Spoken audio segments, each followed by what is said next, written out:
കല്യാണ തട്ടിപ്പ് വീരന്മാരെ കുറിച്ച് നമ്മൾ പലതവണ കേട്ടിട്ടുണ്ട്.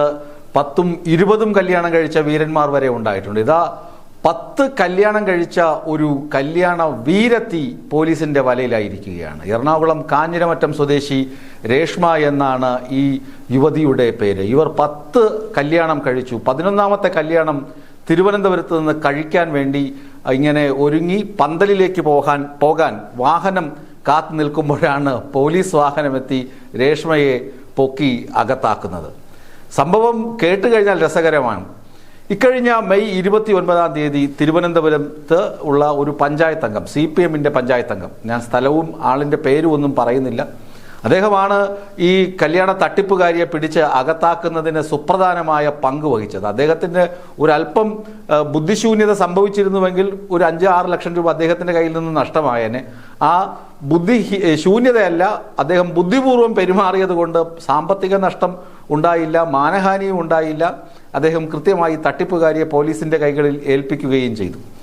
ഈ 10 കല്യാണങ്ങൾ കഴിച്ച രേഷ്മ എന്ന് പറയുന്ന യുവതി മെയ് 29-ന് കേരള വെഡ്ഡിംഗ് എന്ന് പറയുന്ന മാട്രിമോണിയൽ ആപ്പ് വഴി നമ്പർ കരസ്ഥമാക്കി ഈ യുവാവിനെ, പഞ്ചായത്ത് അംഗമായ CPM-ന്റെ പഞ്ചായത്ത് അംഗമായ യുവാവിനെ വിളിക്കുന്നത് രേഷ്മയുടെ അമ്മ എന്ന വ്യാജേനയാണ് വിളിക്കുന്നത്.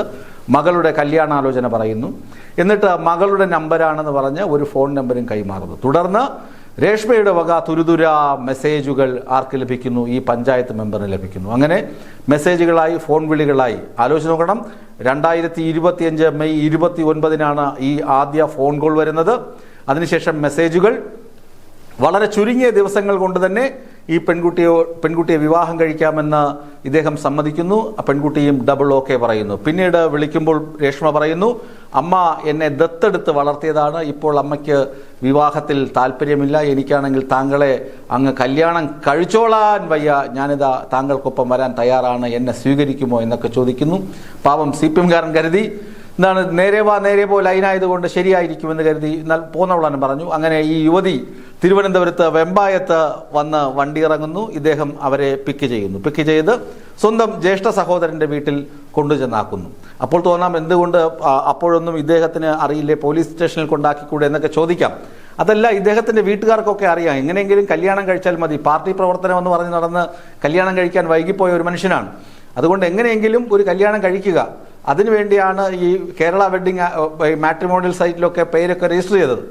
അങ്ങനെ ജ്യേഷ്ഠ സഹോദരന്റെ വീട്ടിൽ കൊണ്ട് ഈ പെൺകുട്ടിയെ ആക്കി. അപ്പോൾ തന്നെ ബന്ധുക്കൾക്ക്, പെണ്ണുങ്ങളൊക്കെ ഉണ്ടാവുമല്ലോ, അവർക്കൊരു സംശയം, എന്തോ ചെറിയ തെറ്റുകളുണ്ട്, ഒരു സ്പെല്ലിംഗ് മിസ്റ്റേക്ക് മണക്കുന്നുണ്ടെന്ന് ബന്ധുക്കൾക്കൊരു സംശയമൊക്കെ തോന്നി. അപ്പോൾ ഇയാൾക്കും സംശയം തോന്നി. തുടർന്നാണ് എന്തെങ്കിലും ഇവളുടെ ബാഗെങ്കിലും ഒന്ന് പരിശോധിക്കണമല്ലോ എന്നൊരു ധാരണയിലെത്തുന്നത്. അങ്ങനെ പിറ്റേ ദിവസം തന്നെ ആ ദിവസം തന്നെ കല്യാണ മണ്ഡപം ബുക്ക് ചെയ്യുന്നു. അലങ്കാര പണികളാകുന്നു, താലി വാങ്ങുന്നു, മാല വാങ്ങുന്നു. അങ്ങനെ കല്യാണത്തിനെല്ലാം റെഡി. എന്നിട്ട് പറഞ്ഞു, പ്രിയപ്പെട്ട രേഷ്മ, നിങ്ങൾക്ക് നാളെ കല്യാണമല്ലേ, ഒന്ന് ബ്യൂട്ടി പാർലറിൽ പോകണ്ടേ എന്ന് പറഞ്ഞ് ബ്യൂട്ടി പാർലറിൽ കൊണ്ടാക്കിയിട്ട് നമ്മുടെ സഖാവും ഒരു സുഹൃത്തും കൂടി ഇവരുടെ ബാഗ് ഒന്ന് പരിശോധിച്ചു. ദാണ്ട കിടക്കണ്. അപ്പോഴല്ലേ കാര്യം മനസ്സിലായത്, ആ ബാഗിൽ ഇവർ മുമ്പ് കല്യാണം കഴിച്ചതിൻ്റെ ചില രേഖകൾ കണ്ടെത്തി. അതുമാത്രമല്ല, അടുത്ത മാസം തിരുവനന്തപുരത്ത് നിന്ന് തന്നെ ഈ രേഷ്മ വേറൊരാളെ കല്യാണം കഴിക്കാമെന്ന് വാക്ക് കൊടുത്തിട്ടുണ്ട്. അതിൻ്റെ തെളിവുകളും ഈ സഖാവിന് കണ്ടെത്തി. പിന്നെ അമാന്തിച്ചില്ല, നേരെ പോലീസ് സ്റ്റേഷനിൽ വിളിച്ചു പറഞ്ഞു, ഒരു തട്ടിപ്പുകാരി ഇവിടെ വന്നിരിപ്പുണ്ട്, പോക്കി അകത്താക്കണമെന്ന് പഞ്ചായത്ത് അംഗം പോലീസിനോട് സഹായം അഭ്യർത്ഥിക്കുകയായിരുന്നു. ഇനി ഈ തട്ടിപ്പ് കൊണ്ട് നവവധുവിന്, ഇങ്ങനെ തട്ടിപ്പ് നടത്തുന്ന പെൺകുട്ടിക്ക് എന്തൊക്കെയാണ് ലാഭങ്ങൾ? ലാഭമേ ഉള്ളൂ. കാരണം പിറ്റേ ദിവസം തന്നെ കഴുത്തിലിടുന്ന താലി, സ്വർണ്ണമാല, താലി, അതുപോലെ മറ്റെന്തെങ്കിലും ആഭരണങ്ങൾ, അതൊക്കെ കൊണ്ട് ഇവരങ്ങ് എസ്കേപ്പ് അടിക്കുകയാണ്, മുങ്ങുകയാണ്. ബന്ധുവിൻ്റെ വീട്ടിൽ പോകുന്നു, തലവേദന, അമ്മയെ കാണണം. അങ്ങനെ ഉടായിപ്പ്, തൊട്ടാൽ പൊട്ടുന്ന ലൊട്ടിലൊടുക്ക് ന്യായങ്ങൾ പറഞ്ഞ് നേരെ ഭർത്താവിനെ പതുക്കെ അവോയ്ഡ് ചെയ്തിട്ട് വീട്ടിലേക്ക് എന്ന് പറഞ്ഞൊരു പോക്കങ്ങ് പോകും. പിന്നെ മഷിയിട്ട് നോക്കിയാൽ ആളെ കാണില്ല. ഇവർക്ക് 2 വയസ്സുള്ള ഒരു കുഞ്ഞുകൂടി ഉണ്ടെന്നാണ് പോലീസ് ഇപ്പോൾ പറയുന്നത്.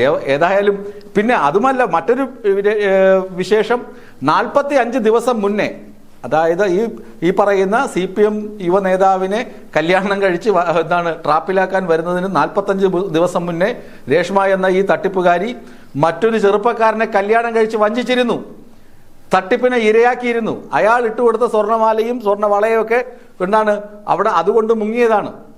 അങ്ങനെ മുങ്ങിയാണ് ഇവിടെ വന്ന് ഈ CPM നേതാവിനെ പതുക്കെ വളച്ച് വസൂലാക്കി ഇവന്റെ കയ്യിലുള്ള എന്തെങ്കിലുമൊക്കെ അടിച്ചു മാറ്റാന്ന് കരുതിയത്. എന്തു വന്നാലും ഒരു മാല ഇട്ട് കൊടുക്കും, താലിമാല ഇടും, കുറഞ്ഞതൊരു 3 പവനെങ്കിലും തൂക്കം കാണും, അരപ്പവനെങ്കിലും ഉണ്ട് താലിക്ക്, അങ്ങനെ ഒരു 3.5 പവൻ മാലയെങ്കിലും കാണും. പിന്നെ വീട്ടിലേക്ക് വലത് കാൽ വെച്ച് കയറുമ്പോൾ അമ്മായിയമ്മയുടെ വക ഒരു വളയിട്ട് കൊടുക്കലുണ്ട്. തിരുവനന്തപുരത്താണെങ്കിൽ വളയോ മോതിരമോ. പിന്നെ ബന്ധുക്കൾ ആരെങ്കിലും ഉണ്ടെങ്കിൽ പയ്യന്റെ ബന്ധുക്കൾക്ക് പയ്യനോട് ഇഷ്ടക്കൂടുതൽ കൊണ്ട് പയ്യൻ കെട്ടിവരുന്ന പെൺകുട്ടിക്കും എന്തെങ്കിലുമൊക്കെ ഇട്ടുകൊടുക്കും. ആ ഇട്ടുകൊടുക്കുന്ന സ്വർണവുമായി മുങ്ങുകയാണ് ഈ സുന്ദരികളുടെ പതിവ്. അങ്ങനെ സുന്ദരി രേഷ്മ, തട്ടിപ്പുകാരി രേഷ്മ ചട്ടിക്കുള്ളിലായി എന്നതാണ് ഏറ്റവും വലിയ വസ്തുത. ഇങ്ങനെയുള്ള തട്ടിപ്പുകൾ കേരളത്തിൽ നടക്കുന്നുണ്ട്.